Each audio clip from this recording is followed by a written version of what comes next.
Ladies and gentlemen, this is Ryan Outlaw. And Ryan was stabbed. And he was on the ground begging for his life when Salt Lake City police arrived and just stood around, did not administer first aid, and just let him cry and plead for his life. And they continued to stand and stand and stand, and nobody lifted a finger to help this man that was bleeding out on the ground, and he died. But aren't y'all the same people talking about we gonna need the police? We gonna need them, huh? Okay, if you say so. So, ladies and gentlemen, this actually happened in 2020, but the story is coming to light now. You know how they do in America. Stuff will happen ages ago, but they won't bring the story out until years later. So it's a black man that is bleeding to death as police did nothing. Now his family is demanding answers. So this happened in Salt Lake City. And for almost 8 minutes, Ryan Outlaw was laying, dying November 2020. 2 years on, his family has learned the truth about his final moments. And of course, they're outraged. Police officers right there, and not one living soul rendered CPR. But these folks are talking about we gonna need the police. Yeah, right. So when Salt Lake City police notified Willie Outlaw in November 2020 of his 39-year-old son Ryan had been killed, he didn't even think to question what they told him. More than 1,600 miles away at his home in Mississippi, he believed that Ryan was simply a tragic victim of domestic violence with his girlfriend, Jennifer Tobar, stabbing him to death inside their apartment building. We were basically told that he had been stabbed and was deceased. And they explained that she was in custody, but that was about it. Mr. Outlaw, 66 years old, told The Independent. Almost 2 years later, he saw body cam footage of two police officers standing around doing nothing for almost 8 minutes as a black man bled out inside of an elevator. He learned the devastating truth about his son's final moments. To see my son begging for help, to see that he could still move, that he could still talk, Mr. Outlaw said, choking back tears. All right, so the video, they said, was first obtained by Fox 13, where reporters who tracked down Mr. Outlaw and showed him the video. Oh my goodness. Uh, Ryan is seen lying on the elevator floor, conscious, groaning in pain, and saying that he can't breathe as a pool of blood forms beneath his body. Salt Lake City Police Department officers Ian Anderson and Jada Brown were seen standing by as crucial minutes to save Ryan's life ticked by. They failed to administer any first aid and instead just waited for paramedics to arrive on the scene. So, you mean to tell me you didn't even try to stop the bleeding? So, y'all just stood around and did an Amber Geiger on this guy. That's what they did. They did an Amber Geiger. So at one point, Officer Anderson is seen ordering a barely conscious and heavily bleeding Ryan to crawl out of the elevator. Are you kidding me? Crawl out of, he's bleeding profusely, and you're telling him to crawl out of the elevator? You're not even assisting him?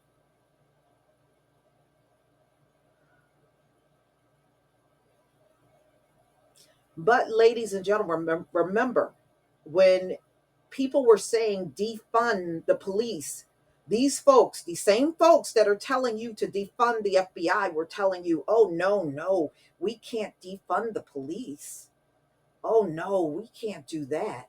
Oh, and remember what Joe Biden said? Oh, no, you can't defund the police. And remember James Clyburn? Oh, y'all be saying stupid stuff like defund the police and reparations.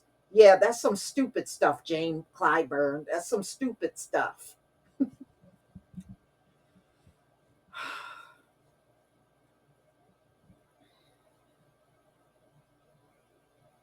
They told a man that was bleeding profusely to crawl out of an elevator. And we know when these cops are in the police academy, they get CPR training. They get trained on trying to stop the bleeding. So they get that training. So there's really no excuse for this.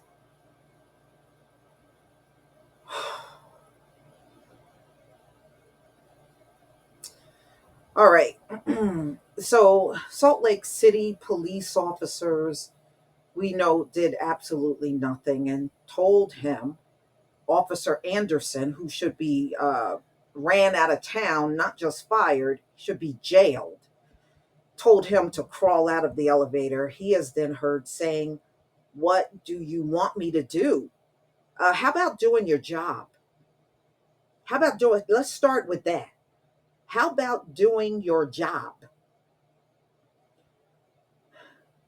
Medical is coming when Ryan's killer begs the officer to try to save her boyfriend's life. At no point do either of the officers provide medical care or even touch the 39-year-old as he lies dying on the ground.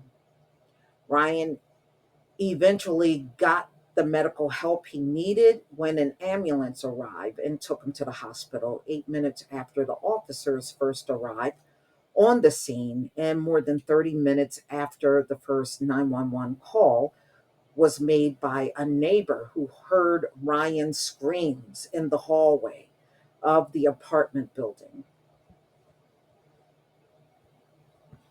Ryan's cousin, London Outlaw, described learning what happened to his final moments as being hit twice by his death.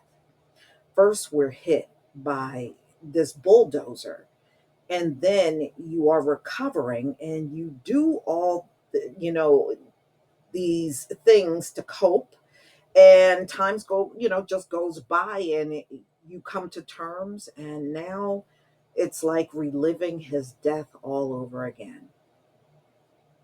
Mm-mm-mm. And I think what hurts them the most are the police officers that just stood around and watched him bleed out. But that's what American cops do to Black victims. That's what they do. They don't do that to everybody. Let me just make that clear. They absolutely don't do that to everyone. So,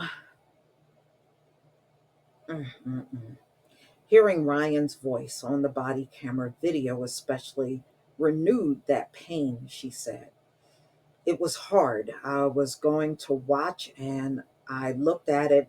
I didn't expect to hear his voice, she said. He was still conscious. He was still trying to get help. I don't know who in their right mind would tell a stab victim to get himself out of an elevator. I was shocked to see that. Well, you see, let me tell y'all something. They've been doing this sort of thing all along. It's just that now that we're in the day and age of technology and you can film and, record these things, we're seeing it and we're believing, oh, well, this is what they're like now. No, this is what they've been like all along. Okay? This is what they've been like all along. Having to watch his son's final moments was tough for Mr. Outlaw. He said he had to view the video more than in one sitting, trying to get through it. So It was really low. I mean, you have to show some kind of compassion. I don't understand. They were so nonchalant because they are totally desensitized to watching a black man die. It doesn't faze them. They don't care. And see, that's why they keep showing it on the news over and over, because they want you to all, everybody really, to be desensitized to it.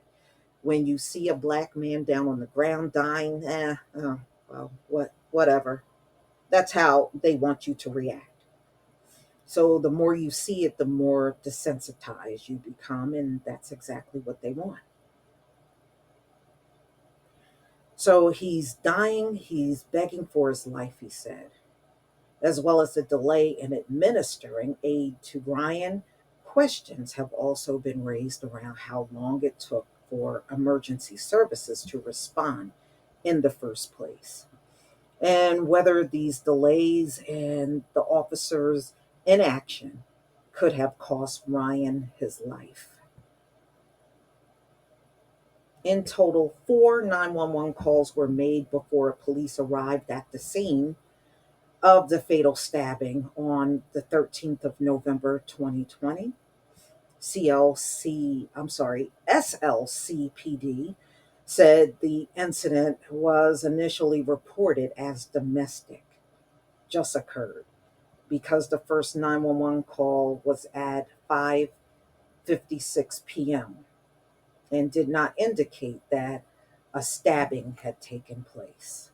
No officers were available, and given the second priority category of the incident, nobody responded to the scene. So after the first call, nobody really cared enough to show up. And then the second call was reported a woman was screaming for help and gave dispatchers a possible apartment number at 6:21 p.m. And EMS still did not did not show up on the scene, not even at 6:21. And the first call, remember, was at 5:56. The department said the 911 operator only learned of the stabbing from the third 911 call. The third call was made at 6:23 p.m. from an apartment resident that lasted 4 minutes and 23 seconds. As the call was being made, officers arrived at the scene, the department said in a statement. While on the call with 911, the caller advised that someone may have been stabbed based on what she heard and saw from within her apartment. It is unclear at what point in the third call the neighbor alerted the operator of the stabbing. So, in total, it took dispatchers roughly 14 minutes after learning the situation involved a fight to send EMS. The department, so it took 3 phone calls for you to even try to send EMS. The department said there was no evidence of the stabbing at the time. 2 officers arrived at 6:23. Two useless officers arrived at 6:23, almost 30 minutes after the first call was made. Paramedics were called at 6:25 and arrived at 6:31, 8 minutes after the officers. Ryan died at the hospital 90 minutes later at 8:06 p.m. Mm-mm-mm. I mean, this is a complete disgrace. I hope the father and family sue these officers, need to go to jail. Whenever you stand around and watch somebody bleed out, these officers should pay for that. If they did not do everything they could to save that life, then they need to go to jail. Okay. In one instance, you're saying the officers do not have to protect you. And in another instance, it's okay for them to stand around and watch somebody die too. Then what good are you? Why should your department even exist? Remember, these folks are going to look you in the face and tell you you going to need the police. You going to need the police. But, always remember the same people running around here talking about defund the FBI were the same ones that had a problem when folks were saying defund the police. Never forget that. Please leave your comment and subscribe. Don't forget to hit on the notification bell, and I'll see you on the next video. And my condolences to the Outlaw family. Peace.